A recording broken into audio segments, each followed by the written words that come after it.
तर नमस्कार मैत्रिणींनो, तर आज आपण बघणार आहोत की जर समजा शोल्डर उतरत असतील तर कोणती ट्रिक वापरायची आहे. तर हा बघू शकता, हा आहे हाफ कटोरी ब्लाऊज. तर आता मी ह्याचं पूर्ण शिलाई करून घेतलेली आहे आणि आता आपण शोल्डर जर उतरत असेल तर कोणती ट्रिक वापरायची हे बघणार आहोत.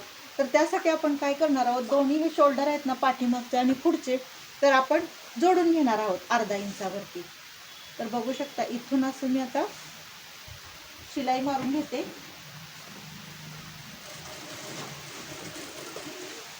ह्या साईडला पण त्याच पद्धतीने मी स्टिचिंग करून घेते.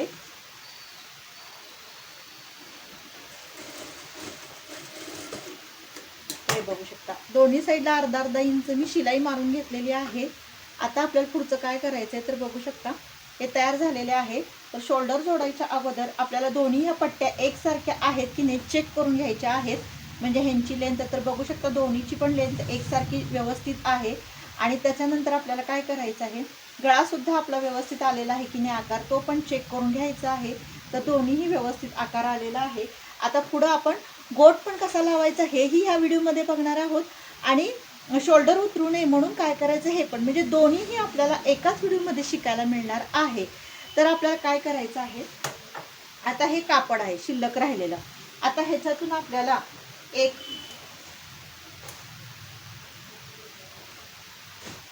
रुंदीला 1-1 इंच अशी आपल्याला पट्ट्या काढून घ्यायच्यात, गोटपट्ट्या.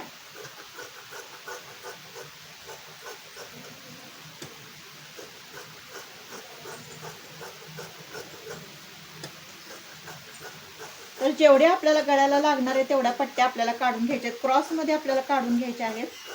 स्ट्रेट जर काढून घेतल्या तर व्यवस्थित गोट येणार नाही आपला, आणि त्यामुळे ह्या पट्ट्या आहेत ह्या क्रॉसमध्येच आपल्याला काढून घेणं गरजेचं आहे.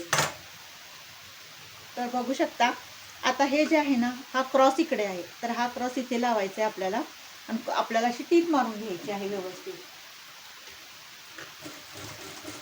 तर अशा एकसारख्या पट्ट्या आपल्याला जोडून घ्यायच्या आहेत.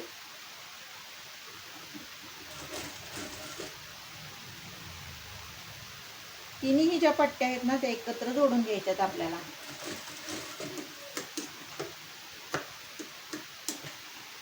आणि त्याच्यानंतर बघू शकता, आपल्याला व्यवस्थित असं जे मार्जिन जास्त कमी होतं ना ते कट करून टाकायचं आहे. ही पट्टी सुद्धा चेक करायची आहे व्यवस्थित आले की नाही. तर बघू शकता व्यवस्थित जोडल्या गेलेली आहे. आता काय करायचं आहे, एक साईडला आपल्याला 1/2 इंच फोल्ड करून घ्यायचं आहे आणि एकसारखी टीप मारून घ्यायची आपल्याला.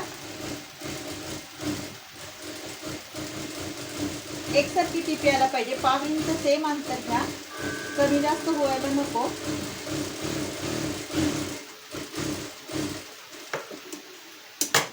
ही पट्टी सुद्धा नंतर आपल्याला चेक करायची की अंतर जे आहे ना ते एकसारखं आहे की नाही, कुठं कमी जास्त झालंय का हे आपल्याला बघायचं आहे.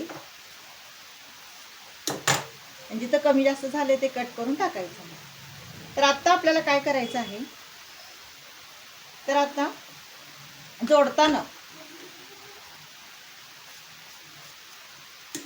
हा जो भाग आहे ना, जिथं आपली शोल्डर पट्टी जोडलेली आहे, तर त्याच्या मध्यापासून आपल्याला 2 इंच इथं मार्किंग करून घ्यायचं आहे. हे जे शोल्डर जोडलंय ना पाठीमागचं पुढचं, त्याच्या 2 इंच त्या साईडला आणि 2 इंच ह्या साईडला आपल्याला मार्किंग करून घ्यायचं आहे. बघू शकता तुम्ही मी काय केलेलं आहे, 2 इंच इकडं 2 इंच इकडं असं मार्किंग करून घेतलेलं आहे. त्या पण इथे आपल्याला त्याच पद्धतीने करून घ्यायचं आहे की मध्यापासून आपल्याला इकडे 2 इंच आणि इकडे 2 इंच मार्किंग करून घ्यायचं आहे. बघू शकता, असं 2-2 इंचावरती ह्या साईडला 2 इंच ह्या साईडला 2 इंच असं मार्किंग करून घेतलेलं आहे मी. तर तुम्ही बघितलंच असेल कसं व्यवस्थित ह्या पद्धतीने तुम्ही सुद्धा मार्किंग करून घ्या. आणि त्याच्यानंतर काय करायचं, आपल्याला इथून गोट लावायला सुरुवात करायची आहे. तर इथे आपल्याला 1/2 इंच फोल्ड करायचं आहे आणि एकसारखं अंतर ठेवून आपल्याला गोट मारून घ्यायचं आहे.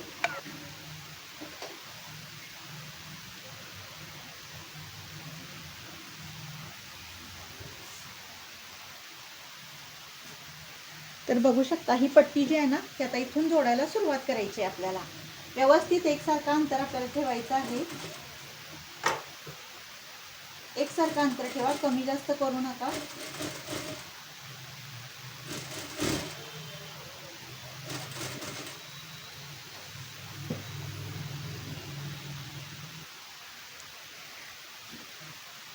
तर बघू शकता आता टीप एकसारखी मारून घ्यायची आपल्याला.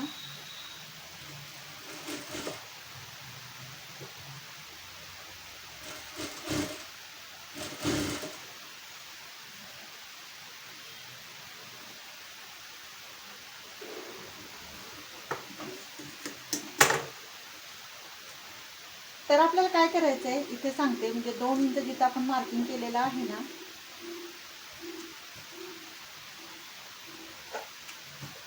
हे बघू शकता.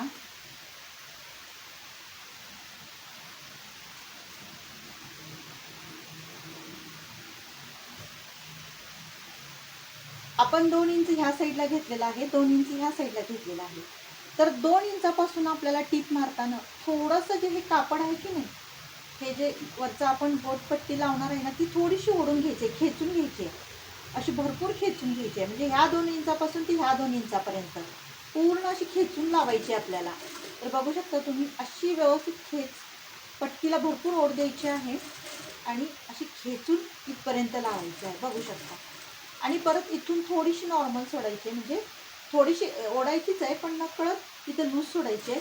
पण तिथं मात्र जे आहे ना 4 इंचावरती आपल्याला अशी ओढून पट्टी लावायची आहे. तर आता असंच व्यवस्थित कंटिन्यू करायचं आहे आपल्याला.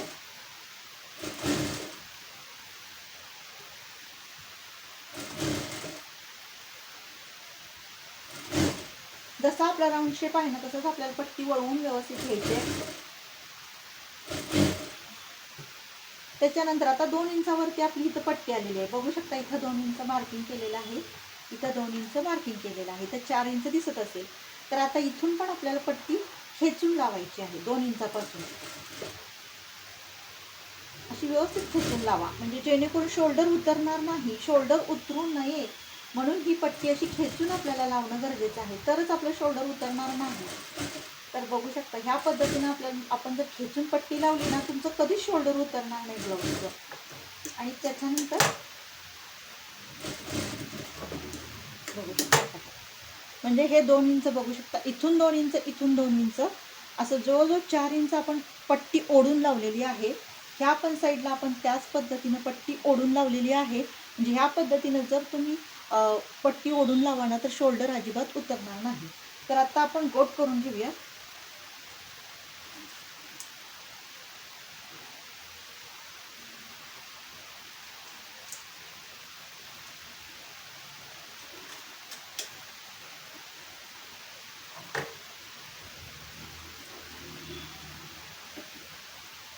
बघू शकता, आता गोट झाल्यानंतर तुम्हाला दाखवते फायनल लुक.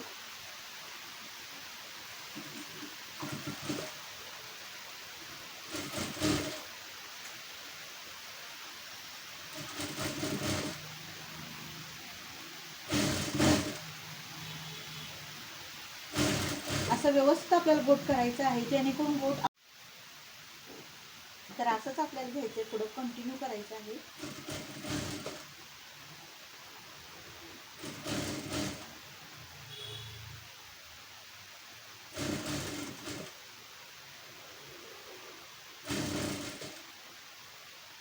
एकसारखा गोट येणं गरजेचं आहे, गोट कमी जास्त करू नका, नाहीतर आपलं फिनिशिंग सुंदर दिसणार नाही.